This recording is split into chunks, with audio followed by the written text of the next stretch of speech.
ജനങ്ങളെ ഭീഷണിപ്പെടുത്തുകയുമാണ് സിപിഎമ്മിന്റെയും പോഷക സംഘടനകളുടെയും പതിവ് പരിപാടി. ഇത്തരം കലാപരിപാടിയിലെ ഒരു തട്ടിപ്പാണ് നിഖിൽ സിംഗ്ലെ എന്ന വിദ്യാർത്ഥിയുടെ എഞ്ചിനീയറിംഗ് പ്രവേശനം.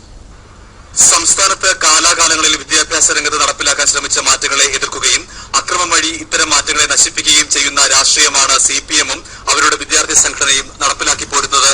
80കളിൽ ദേശീയ വിദ്യാഭ്യാസ നയത്തിന്റെ ഭാഗമായി പ്രീ ഡിഗ്രി വിദ്യാഭ്യാസം കോളേജുകളിൽ നിന്ന് അടർത്തി മാറ്റി സ്കൂളിലേക്ക് മാറ്റുന്നതിനെ എതിർക്കുകയും കോടിക്കണക്കിന് രൂപയുടെ പൊതുമുതൽ അക്കാലത്ത് നശിപ്പിക്കുകയും ചെയ്തു.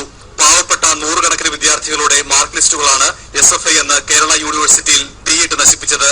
87ൽ ഇടതുമുന്നണി അധികാരത്തിൽ വന്നപ്പോൾ ഇതേ നയം +2 സമ്പ്രദായമായി നടപ്പിലാക്കി.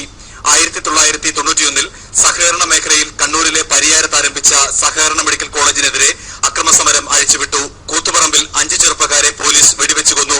പിന്നീട് CPM അധികാരത്തിലേറിയപ്പോൾ ഈ കോളേജിന്റെ ഭരണസമിതി പിടിച്ചെടുത്ത് അവിഹിത മാർഗത്തിലൂടെ CPM നേതാക്കളുടെ മക്കൾക്ക് ജോലിയും മെഡിക്കൽ പ്രവേശനവും തരപ്പെടുത്തി. ഏറ്റവും ഒടുവിൽ DYFA സംസ്ഥാന നേതാവ് രമേശിന്റെ മകൾക്ക് 45 ലക്ഷം രൂപയ്ക്ക് അഡ്മിഷൻ തരപ്പെടുത്തി കൊടുത്തതും പുറത്തുവന്നു. സ്വാശ്രയ കോളേജുകൾക്കെതിരെ സമരം നടത്തിയ CPM തങ്ങളുടെ മക്കളെ സ്വാശ്രയ കോളേജുകളിലും വിദേശ സർവകലാശാലകളിലും പഠിപ്പിക്കുന്നത് പതിവായി.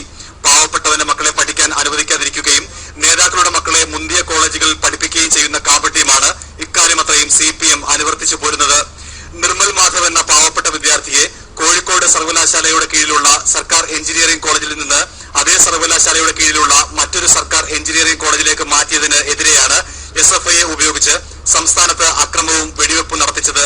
അന്യ സംസ്ഥാനത്ത് കോഴ നൽകി സ്വകാര്യ കോളേജിൽ പഠിച്ചിരുന്ന ഉന്നത പോലീസ് ഉദ്യോഗസ്ഥന്റെ മകനെ സർക്കാർ കോളേജിൽ അച്യുതാനന്ദൻ സർക്കാരിന്റെ കാലത്ത് പ്രവേശിപ്പിച്ചതിനെ കുറിച്ച് CPMന് മിണ്ടാട്ടമില്ല. പാവപ്പെട്ടവന്റെ മക്കളെ തകർക്കുകയും പണക്കാരന്റെയും സ്വാധീനമുള്ളവരുടെയും മക്കളെ താലോലിക്കുകയുമാണ് CPMന്റെ പതിവ് നയം. ഈ തട്ടിപ്പുകൾ തിരിച്ചറിയാത്ത പാവങ്ങളെ ഉപയോഗിച്ചാണ് SFI എന്നും അക്രമവും സമരവും നടത്തുന്നത്.